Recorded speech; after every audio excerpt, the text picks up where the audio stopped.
എല്ലാവർക്കും നമസ്കാരം.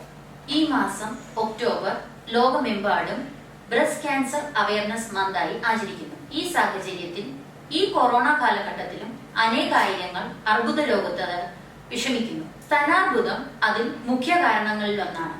ഇന്ന് നമ്മോടൊപ്പം സ്തനാർബുദത്തെ കുറിച്ച് സംസാരിക്കുവാനും അതിനുവേണ്ട ഇത് തടയുവാനും വേണ്ട മുൻകരുതലുകൾ എടുക്കുവാനും നേരത്തെ കണ്ടെത്തുവാൻ വേണ്ട ചികിത്സാ രീതികളെ കുറിച്ചും അതിന് തുടർ ചികിത്സകളെ കുറിച്ചും വൈദഗ്ധ്യം ആ മേഖലയിൽ ഉള്ള ശ്രീഗോകുലം മെഡിക്കൽ കോളേജിലെ ഡോക്ടർമാർ നമ്മോടൊപ്പം കൂടിയിട്ടുണ്ട്. അവരാണ് doctor Ansar P, consultant surgical ഓങ്കോളജിസ്റ്റും, ഡോക്ടർ മോഹൻ ഷെനായ്, എൻഡോക്രൈനോളജിസ്റ്റും, ഡോക്ടർ രാഹുൽ നമ്പ്യാർ, മെഡിക്കൽ ഓങ്കോളജിസ്റ്റും ആണ് ഇവർ. നമുക്ക് ചർച്ചയിലേക്ക് കടക്കാം.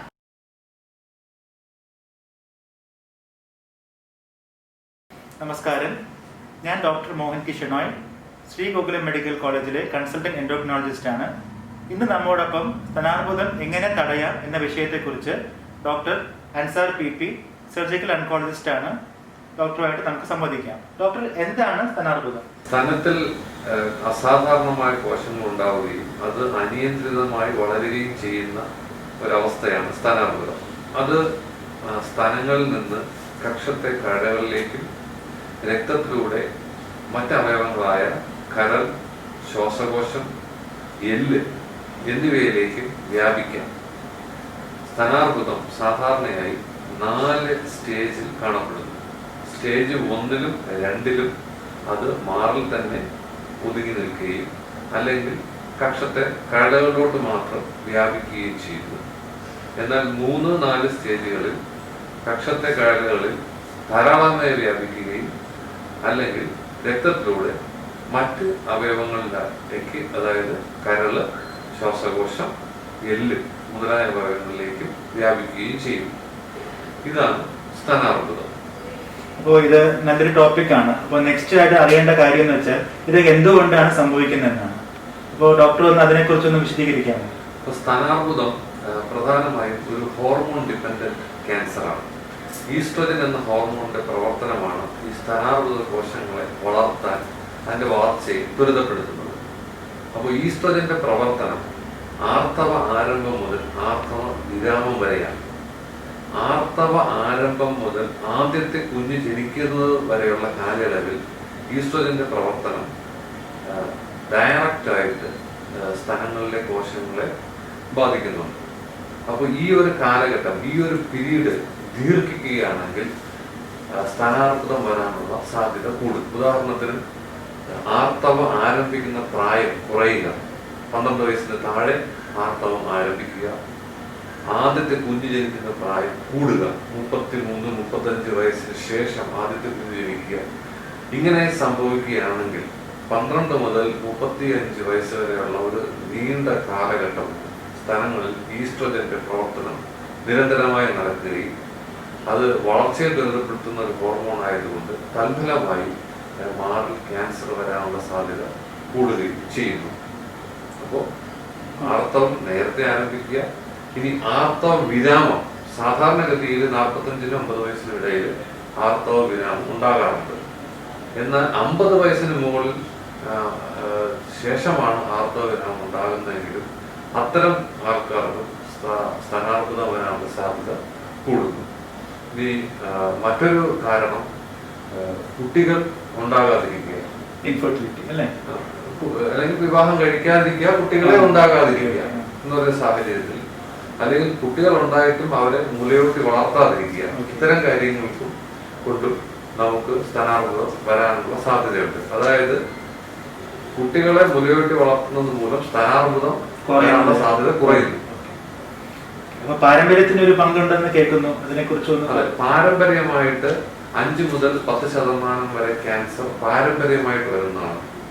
അത് നമുക്ക് എങ്ങനെ കണ്ടെത്താൻ കഴിയുമെന്ന് ചോദിച്ചാല്, ഒരു കുടുംബത്തില് രക്തബന്ധുക്കൾ, അച്ഛൻ, അമ്മ, അച്ഛന്റെയും അമ്മയുടെയും സഹോദരങ്ങൾ, സ്വന്തം സഹോദരങ്ങൾ, അച്ഛന്റെയോ അമ്മയുടെയോ സഹോദരങ്ങളുടെ മക്കൾ, കസിൻസ്, ഇങ്ങനെ അടുത്ത രക്തബന്ധുക്കളിൽ ഒന്നിലധികം ആൾക്കാർക്ക് മാറിലോ അണ്ഡാശയത്തിലോ ഓവറിയിലോ ക്യാൻസർ വരിക, അല്ലെങ്കിൽ ഈ രക്തബന്ധുക്കളിൽ ആർക്കെങ്കിലും ജനിതകമായിട്ടാണ് വ്യക്തിക്ക് തന്നെ 35 വയസ്സിന് താഴെ ഏതെങ്കിലും ഒരു ക്യാൻസർ, സ്തനാർബുദമോ അണ്ഡാശയ ക്യാൻസറോ വരിക, അല്ലെങ്കിൽ ഒരു വ്യക്തിയിൽ തന്നെ ഒന്നിലധികം ക്യാൻസറുകൾ പല പല കാലയളവിൽ വരിക.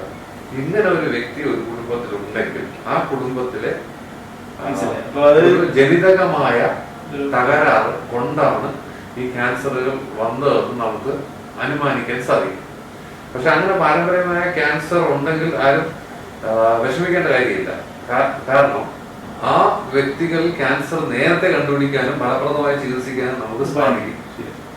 പിന്നെ വേറൊരു കാര്യം ഞാൻ കണ്ടുവരുന്നത് അമിതവണ്ണമാണ്. ഇപ്പോൾ സ്ത്രീകൾ പ്രസവിക്കാൻ ശ്രമിക്കുമ്പോഴും അതൊരു PCOS ഒരു ഘടനയുണ്ട്. പിന്നെ കുട്ടികളിലും അമിതവണ്ണം കൂടിയായിട്ട് കാണുന്നു. ഇതെല്ലാം ഒരു ഹോർമോൺ വ്യത്യാസം വരുന്നുണ്ട്. ഞാൻ ഹോർമോൺ സ്പെഷ്യലിസ്റ്റ് ആയതുകൊണ്ട് നമ്മുടെ കമ്മ്യൂണിറ്റിയിൽ കുറെ ആൾക്കാരിൽ ഇത് പ്രശ്നമാണ്. അപ്പൊ ഇതിനെക്കുറിച്ചും നമുക്ക് ബ്രസ്റ്റ് ക്യാൻസറുമായിട്ട് ഒരു ബന്ധവും കാണുന്നുണ്ട്. അതിനെക്കുറിച്ചൊന്ന് അതെ, പ്രധാനമായും ആർത്തവ വിരാമത്തിന് ശേഷം ഉള്ള സ്ത്രീകളില് അമിതവണ്ണം ഉണ്ടെങ്കിൽ അവർക്ക് സ്തനാർബുദം വരാനുള്ള സാധ്യത കൂടുതലാണ്. ഞാൻ നേരത്തെ പറഞ്ഞതുപോലെ ഈസ്ട്രോജന്റെ പ്രവർത്തനം കൊണ്ടാണ് സ്തനാർബുദം ഉണ്ടാകുന്നത്. ഈസ്ട്രോജന്റെ പ്രവർത്തനം ആർത്തവ വിരാമത്തോടുകൂടി അവസാനിക്കുന്നു. പക്ഷേ വണ്ണമുള്ളവരില് ആൻഡ്രോജൻസിനെ ഈസ്ട്രോജനായിട്ട് കൺവേർട്ട് ചെയ്യും. അപ്പോ ആർത്തവ വിരാമത്തിന് ശേഷവും വണ്ണമുള്ള സ്ത്രീകളിൽ ഈസ്ട്രോജന്റെ പ്രവർത്തനം കൂടുതലാണ്. അപ്പൊ അങ്ങനെ അതും ആർത്തവ വിരാമത്തിനുള്ള ശേഷമുള്ള സ്ത്രീകളിൽ സ്തനാർബുദം വരാനുള്ള ഒരു കാരണമാണ്. പിന്നെ എൻഡോമെട്രിയൽ ക്യാൻസറും ഇതുപോലത്തെ എൻഡോമെട്രിയൽ ക്യാൻസറും സ്തനാർബുദവും ഉണ്ടാകാനുള്ള കാരണം സെയിം ആണ്, ഈസ്ട്രോജന്റെ പ്രവർത്തനമാണ്. അപ്പം ഏറ്റവും കൂടുതൽ അമിതവണ്ണമുള്ള സ്ത്രീകളിൽ ആർത്തവ വിരാമത്തിന് ശേഷം ഉണ്ടാകുന്ന അസുഖമാണ് എൻഡോമെട്രിയൽ ക്യാൻസർ.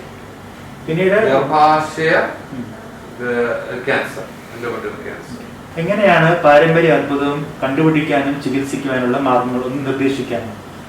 സാധാരണഗതിയില് നമ്മള് ഒരു ഇൻഡെക്സ് പേഷ്യന്റ്, ഒരു രോഗി നമ്മുടെ അടുത്ത് വരികയാണ്. ഇപ്പൊ എന്റെ കുടുംബത്തില് നേരത്തെ ഞാൻ പറഞ്ഞതുപോലെ 1-2 പേർക്ക് അർബുദം വന്നിട്ടുണ്ട്. അത് ഒരാളിന് 35 വയസ്സിന് താഴെയാണ് വന്നത്, അല്ലെങ്കിൽ ഈ വ്യക്തിയുടെ ഏറ്റവും അടുത്ത ബന്ധുക്കളിലാണ് വന്നത്. ഒന്ന് അച്ഛന് വന്നു, അല്ലെങ്കിൽ അമ്മയ്ക്ക് വന്നു, അല്ലെങ്കിൽ അവരുടെ സ്വന്തം സഹോദരങ്ങൾക്ക് വന്നു. അങ്ങനെ ഒരു വ്യക്തി വരികയാണെങ്കിൽ നമുക്കതിന്റെ കുറച്ചുകൂടെ ഡീറ്റെയിൽഡ് ആയിട്ട് ഹിസ്റ്ററി അവരോട് ചോദിക്കും. എന്നിട്ട് നമ്മൾ അതിനെ ഒന്ന് കുറിച്ച് വെച്ച് കഴിഞ്ഞാൽ നമുക്കറിയാൻ പറ്റും ഏത് ക്യാൻസർ സിൻഡ്രോമിൽ അവർ വരാൻ സാധ്യതയുണ്ട്. ഒരു ഉദാഹരണത്തിന് hereditary breast ovary cancer syndrome ഉണ്ട്. അതില് ബ്രസ്റ്റിലെയും ഓവറിയിലെയും ക്യാൻസറുകൾ ഒരു വ്യക്തിക്ക് അല്ലെങ്കിൽ ഒരു കുടുംബത്തിൽ വരാൻ കാരണമാകുന്ന ഒരു അസുഖമാണ്. അണ്ടങ്ങളിലും മാത്രം അല്ലേ? അതെ, അതെ. അത് BRCA ജീൻ മ്യൂട്ടേഷൻ കാരണമാണ് വരുന്നത്. ഈ മ്യൂട്ടേഷൻ ഉള്ളവരില് 70% ആൾക്കാർക്കും ഈ രോഗം മാനിഫെസ്റ്റ് ചെയ്യും. അതിൽ തന്നെ സ്തനാർബുദം ആദ്യം 35 വയസ്സിന് മുമ്പ് തന്നെ മാനിഫെസ്റ്റ് ചെയ്യുകയും ഓവേറിയൻ ക്യാൻസർ, അണ്ഡാശയ ക്യാൻസർ 35 വയസ്സ് മുതൽ 50 വയസ്സിനുള്ള കാലയളവിൽ മാനിഫെസ്റ്റ് ചെയ്യുകയും ചെയ്യും. അങ്ങനെ ഒരു വ്യക്തി വരികയാണെങ്കിൽ നമുക്ക് അവർക്ക് 2 രീതിയിലുള്ള നിർദ്ദേശങ്ങൾ കൊടുക്കാം. ഒന്ന്, സ്തനാർബുദം ഉണ്ടോ എന്ന് നോക്കാനുള്ള ടെസ്റ്റ്, ക്ലിനിക്കൽ എക്സാമിനേഷൻ, പിന്നെ മാമോഗ്രാം. ഈ 2 ടെസ്റ്റും ഒരു നിശ്ചിത കാലയളവിൽ പീരീഡ്സിൽ റിപ്പീറ്റ് ചെയ്തുകൊണ്ടേയിരിക്കുക.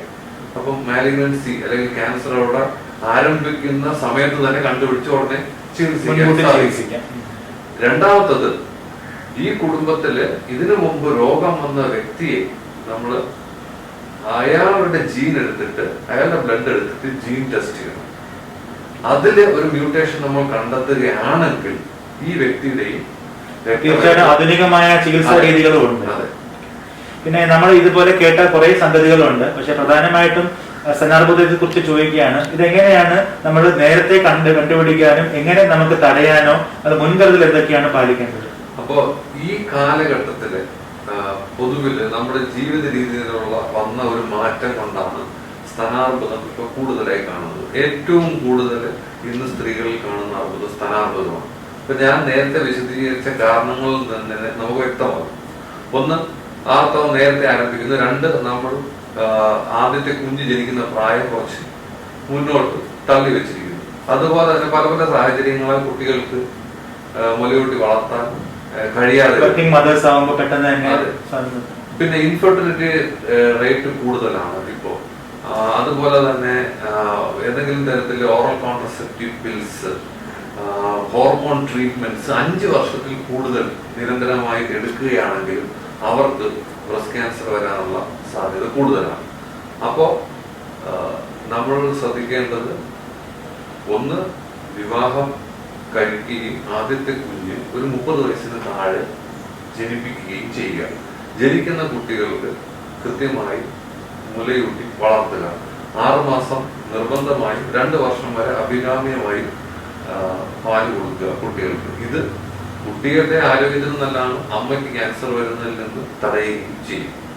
പിന്നെ കുടുംബത്തിൽ ആർക്കെങ്കിലും ഇതുപോലെ ക്യാൻസർ വന്നിട്ടുണ്ട്, അങ്ങനെ ഒരു ഹിസ്റ്ററി ഉണ്ടെങ്കിൽ നേരത്തെ തന്നെ ഡോക്ടറെ കണ്ട് 10 വർഷം മുമ്പ് തന്നെ നമ്മൾ ഒരു കുടുംബത്തില് ക്യാൻസർ വന്ന ആദ്യത്തെ വ്യക്തിയുടെ വയസ്സ് 50 ആണെങ്കിൽ 50 വയസ്സിൽ ബ്രസ്റ്റ് ക്യാൻസർ വന്നു എങ്കിൽ ആ കുടുംബത്തിലെ മറ്റു വ്യക്തികൾ 40 വയസ്സിൽ മുതലെങ്കിലും നമ്മൾ ബ്രസ്റ്റ് സ്ക്രീൻ ചെയ്യാൻ തുടങ്ങണം. ക്ലിനിക്കൽ എക്സാമിനേഷനോ മാമോഗ്രാമോ അല്ലെങ്കിൽ രണ്ടും കൂടെ ചേർന്ന് സ്ക്രീൻ ചെയ്യാൻ തുടങ്ങി കഴിഞ്ഞാൽ നേരത്തെ കണ്ടുപിടിച്ച് ഫലപ്രദമായിട്ട് ചികിത്സിക്കാൻ സാധിക്കും. പിന്നെ മറ്റൊന്ന്, പൊതുവിൽ ശരിയായ ഭക്ഷണ രീതി, മിതമായ ഭക്ഷണം കഴിച്ചു കഴിഞ്ഞാൽ ശരിയായ ആരോഗ്യ നിലനിർത്താനും ശരിയായ വണ്ണം, ശരീരഭാരം നിലനിർത്താനും കഴിയും. അതിലൂടെയും ബ്രസ്റ്റ് ക്യാൻസർ വരുന്നതിന് തടയാം. മറ്റൊന്ന്, വ്യായാമം ചെയ്യുന്നതിലൂടെ ക്യാൻസർ കോശങ്ങളെ നശിപ്പിക്കാൻ നമ്മുടെ ശരീരത്തിന് കഴിയുന്നുണ്ട്. പ്രധാനമായും നാച്ചുറൽ കില്ലർ സെൽസ് എന്ന് പറയുന്ന കോശങ്ങൾ വ്യായാമം ചെയ്യുന്ന വ്യക്തികൾക്ക് കൂടുതലായി ഇമ്മ്യൂണിറ്റി കൂടും. ക്യാൻസർ സെൽസിനെ ഇത്തരം കോശങ്ങൾ നശിപ്പിക്കുകയും ചെയ്യും. അപ്പോൾ നല്ല രീതിയിൽ ഭക്ഷണം കഴിക്കുക, ശരീരവണ്ണം മിതമായി നിലനിർത്തുക, കൃത്യമായി വ്യായാമം ചെയ്യുക, ജീവിത രീതിയിൽ പ്രത്യേകിച്ച് റീപ്രൊഡക്റ്റീവ് ആയിട്ടുള്ള ലൈഫിൽ ഒരു ബാലൻസ് കൊണ്ടുവരിക, കുഞ്ഞു നേരത്തെ ജനിപ്പിക്കുക, അതായത് 30 വയസ്സിന് താഴെ ജനിക്കുന്ന കുഞ്ഞുങ്ങൾക്ക് കൃത്യമായിട്ട് മുലയൂട്ടി വളർത്തുക. ഇത്തരം കാര്യങ്ങൾ ശ്രദ്ധിച്ചു കഴിഞ്ഞാൽ കണ്ടുപിടിച്ച് കഴിഞ്ഞാലും ചികിത്സാ മാർഗങ്ങളുള്ളത്. അപ്പോൾ അതൊരു നല്ലൊരു കാര്യമാണ്. പിന്നെ ചികിത്സയെ കുറിച്ച് നമുക്ക് അറിയേണ്ടതുണ്ട്. എന്നാലും നമ്മൾ ഇതുവരെ പറഞ്ഞതെല്ലാം രോഗത്തെ എങ്ങനെ തടയാം, അല്ലെങ്കിൽ എന്തുകൊണ്ടാണ് നമ്മൾ ഈ ബ്രസ്റ്റ് ക്യാൻസറിനെ കുറിച്ച് നമ്മൾ എന്തുകൊണ്ടാണ് നിർദ്ദേശിക്കുന്നത്. അപ്പോൾ ഇതെല്ലാം നമുക്ക് എല്ലാ രോഗികൾക്കും എല്ലാ പേഷ്യൻസിനും ബെനിഫിറ്റ് ആവുമെന്ന് കരുതുന്നു. അപ്പോൾ ഇനി വേറൊരു എപ്പിസോഡുമായിട്ട് നമ്മൾ വീണ്ടും കണ്ടുമുട്ടുന്നതായിരിക്കും. നന്ദി, നമസ്കാരം.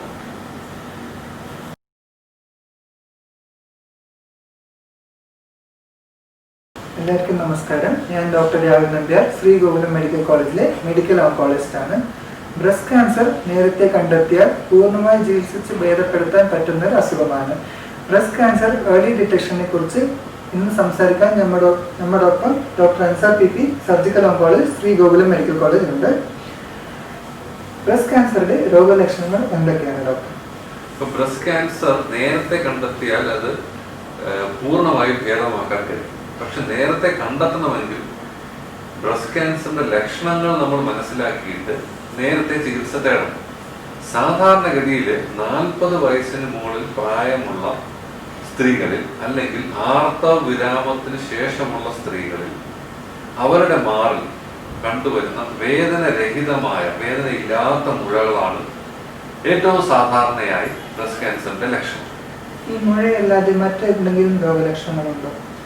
മുഴ അല്ലാതെയും മറ്റ് രോഗലക്ഷണങ്ങളിലൂടെയും ഇത് പ്രകടമാകാം. ഉദാഹരണത്തിന് മുലക്കണ്ണിലൂടെ രക്തം പൊട്ടിപ്പുറപ്പെടുക, അല്ലെങ്കിൽ കറുത്ത കളറിലോ മഞ്ഞ കളറിലോ നിപ്പിളിലൂടെ ഏതെങ്കിലും സ്രവം പുറത്തു വരിക, മാറിലെ തൊലി ഓറഞ്ചിന്റെ തൊലി പോലെ പരുപരുത്തതാവുക, കക്ഷത്തില് കഴകളിലോട്ട് അസുഖം വ്യാപിച്ചു കഴിഞ്ഞാൽ കഴല വീക്കം വരിക, ഇത്തരം ലക്ഷണങ്ങളും വരാം. ഈ ലക്ഷണങ്ങളെല്ലാം ഏർലി ബ്രസ്റ്റ് ക്യാൻസറിന്റെ നേരത്തെ കണ്ടുപിടിക്കുന്ന ലക്ഷണങ്ങളാണ്.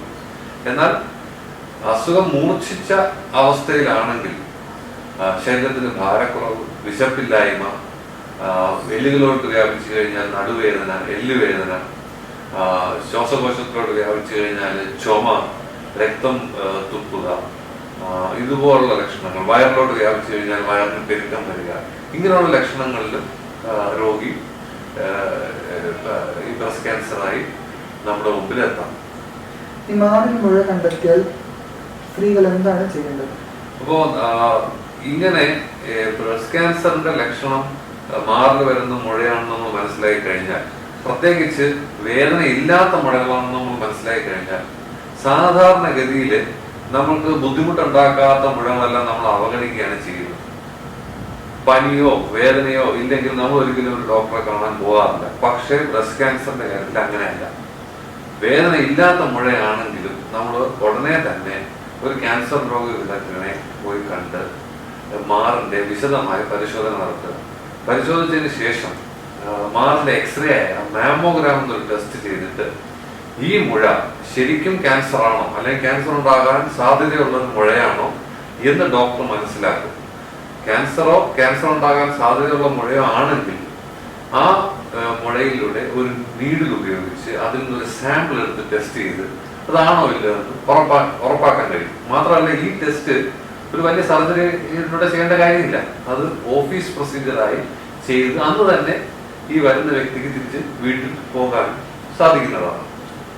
ബ്രസ്റ്റ് ക്യാൻസർ തുടക്ക സ്റ്റേജത്തിൽ തന്നെ കണ്ടെത്തുന്നത് കൊണ്ട് എന്തൊക്കെയാണ് പ്രയോജനങ്ങൾ? ധാരാളം പ്രയോജനങ്ങളുണ്ട്. ഒന്ന്, നേരത്തെ കണ്ടെത്തിയ ഏർലി ബ്രസ്റ്റ് ക്യാൻസറിന് പൂർണ്ണമായിട്ട് നമുക്ക് ചികിത്സിച്ച് ഭേദമാക്കാൻ പറ്റും. 90% ആൾക്കാരിലും ഇത് രോഗം ഭേദമാണ്.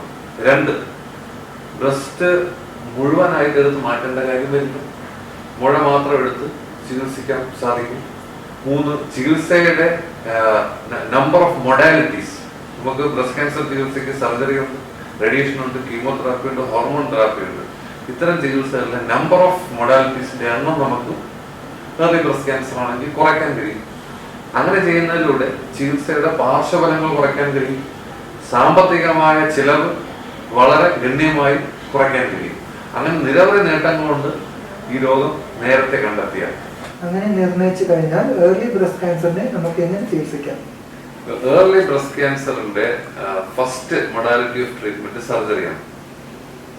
സർജറിയിലൂടെ ഈ ക്യാൻസർ ബാധിച്ച ഭാഗത്തിനെ അതിന് ഒരു ക്ലിയർ മാർജിൻ, സാധാരണ 1 സെന്റിമീറ്റർ അതിന് ചുറ്റും നോർമലായിട്ടുള്ള ബ്രസ്റ്റ് ടിഷ്യൂയോട് കൂടി എടുത്ത് മാറ്റിയതിനു ശേഷം ബ്രസ്റ്റ് ക്യാൻസറിന്റെ ബ്രസ്റ്റിന്റെ മൗണ്ട്, അതിന്റെ ഷേപ്പ്, അതിന്റെ സൈസ്, നിപ്പിളിന്റെ പൊസിഷൻ, ഇതൊക്കെ കറക്റ്റ് ചെയ്യുന്നതിന് വേണ്ടി നമ്മൾ ലോങ്കോപ്ലാസ്റ്റിക് സർജറി ചെയ്യും. ഒന്നുകിൽ ബ്രസ്റ്റ് ടിഷ്യൂ തൊട്ടടുത്ത ടിഷ്യൂവിനെ തന്നെ മൊബിലൈസ് ചെയ്ത് അത് കറക്റ്റ് ചെയ്യിക്കാം. ഇല്ലെങ്കിൽ അടുത്തുള്ള ടിഷ്യൂസിനെ ഒരു ഫ്ലാപ്പ് സർജറിയിലൂടെ കൊണ്ടുവന്ന് ഈ ബ്രസ്റ്റ് ടിഷ്യൂ എടുത്ത ഭാഗത്തിനെ കവർ ചെയ്യാനായിട്ട് യൂസ് ചെയ്യാം. വലിയ ഡിഫക്റ്റ് ആണെങ്കിൽ അകലത്ത് നിന്നുള്ള ടിഷ്യൂസ് എടുത്ത് ഫ്രീ ഫ്ലാപ്പായിട്ടും കൊണ്ടുവന്ന് അതിനെ റീകൺസ്ട്രക്ട് ചെയ്യാം. അതുപോലെ തന്നെ കക്ഷത്തിലെ കയലുകൾക്ക് ഏർലി ബ്രസ്റ്റ് ക്യാൻസറിൽ നമുക്ക് സെന്റിനൽ നോഡ് ബയോപ്സി എന്ന് പറയുന്ന ഒരു രീതി അവലംബിക്കാവുന്നതാണ്. അതായത് ഒരു ഡൈ നമ്മൾ നിപ്പിളിൽ ഇൻജെക്ട് ചെയ്തിട്ട് ആ ഡൈ ആദ്യം എത്തുന്ന കഴലകൾ എടുത്ത് നമ്മൾ പരിശോധനയ്ക്ക് അയക്കും. ആ കഴലകളിൽ അസുഖം ബാധിച്ചാൽ മാത്രം കക്ഷത്തിലെ മറ്റു കഴലകൾ നീക്കം ചെയ്യും. സാധാരണഗതിയിൽ ഏർലി ബ്രസ്റ്റ് ക്യാൻസറിൽ 25% ചാൻസ് മാത്രമേ ഉള്ളൂ കക്ഷത്തെ കഴലകളിലേക്ക് വ്യാപിക്കാനായിട്ട്. അപ്പോൾ ഇങ്ങനെ സെൻട്രൽ നോഡ് ബയോപ്സി ചെയ്യുന്നതിലൂടെ കംപ്ലീറ്റ് ആക്സിലറി ക്ലിയറൻസ് ചെയ്യുന്നത് മൂലം ഉണ്ടാകുന്ന പാർശ്വഫലമായ കയ്യിൽ വരുന്ന നീര്, അത് 20-25% രോഗികൾ വരാറുണ്ട്. അത് പൂർണ്ണമായിട്ടും നമുക്ക് ഒഴിവാക്കാൻ സാധിക്കും. ഈ സർജറിക്ക് ശേഷം സർജറിയിൽ എടുത്ത ആ ട്യൂമറിനെ വിശദമായി പഠിച്ച് അതിന്റെ പത്തോളജി റിപ്പോർട്ടിൽ വരുന്ന റിപ്പോർട്ട് അനുസരിച്ച് രോഗിക്ക് ഒരുപക്ഷെ അടുത്തത് കീമോതെറാപ്പി നൽകേണ്ടി വരും. മെജോറിറ്റി രോഗികൾക്ക് കീമോതെറാപ്പി വേണ്ടി വരാറുണ്ട്. 5 മില്ലിമീറ്റർ താഴെയുള്ള ട്യൂമർ ആണെങ്കിലോ അല്ലെങ്കിൽ റിസപ്റ്റർ സ്റ്റാറ്റസ് വളരെ ഫേവറബിൾ ആണെങ്കിലോ നമുക്ക് ചില ടെസ്റ്റുകൾ, മാമാപ്രിന്റ്, ഓങ്കോടൈപ്പ് DX പോലുള്ള ജനറ്റിക് ടെസ്റ്റുകൾ നടത്തി കീമോതെറാപ്പി ഒരു പക്ഷെ ഒഴിവാക്കാൻ കഴിയും. അങ്ങനെ കീമോതെറാപ്പി 4 മുതൽ 6 സൈക്കിൾ എടുത്തതിന് ശേഷം അതിനൊരു 4 മാസം കാലയളവ് വരും. അതിനുശേഷം റേഡിയേഷൻ കൊടുക്കേണ്ടി വരും. 20 ദിവസത്തെ റേഡിയേഷൻ, 1 മാസ കാലയളവിൽ ഒരാഴ്ചയിൽ 5 ദിവസം എന്നുള്ള രീതിയിൽ റേഡിയേഷൻ കൊടുക്കേണ്ടി വരും. അതിനുശേഷം നമുക്ക് അല്ലെങ്കിൽ റേഡിയേഷൻ കൊടുക്കുന്ന സമയത്ത് തന്നെ റിസപ്റ്റർ സ്റ്റാറ്റസിനനുസരിച്ച് ഹോർമോൺ ട്രീറ്റ്മെന്റ് സ്റ്റാർട്ട് ചെയ്യാൻ കഴിയും. ഇത്രയും കാര്യങ്ങളാണ് ഏർലി ബ്രസ്റ്റ് ക്യാൻസറിന്റെ ട്രീറ്റ്മെന്റ് വരുന്നത്. അതായത് ഏകദേശം 6 മുതൽ 8 മാസം വരെ നീളുന്ന ഒരു ചികിത്സാ പ്രക്രിയയാണ് ഏർലി ബ്രസ്റ്റ് ക്യാൻസറിന് ഉള്ളത്. ഇങ്ങനെ ചികിത്സിച്ച് കഴിഞ്ഞാൽ 90% രോഗികളിലും അസുഖം പൂർണ്ണമായിട്ടും ഭേദമാകും. അതുപോലെ തന്നെ ബ്രസ്റ്റ് നമുക്ക് സേവ് ചെയ്യാനും സാധിക്കും. രോഗം വന്നിട്ടുണ്ട് എന്നൊരു ഫീലിംഗ് പോലും രോഗിക്ക് ഉണ്ടാകാത്ത രീതിയിൽ അസുഖം പൂർണ്ണമായിട്ട് ചികിത്സിച്ച് ഭേദമാക്കാൻ സാധിക്കും. ഏർലി ബ്രസ്റ്റ് ക്യാൻസറിന്റെ ഡിറ്റക്ഷനും ട്രീറ്റ്മെന്റിനെ കുറിച്ച് സംസാരിച്ചു. അടുത്തൊരു എപ്പിസോഡിൽ ലോക്കലി അഡ്വാൻസ് ബ്രസ്റ്റ് ക്യാൻസറിനെ കുറിച്ച് സംസാരിക്കും. നന്ദി, നമസ്കാരം.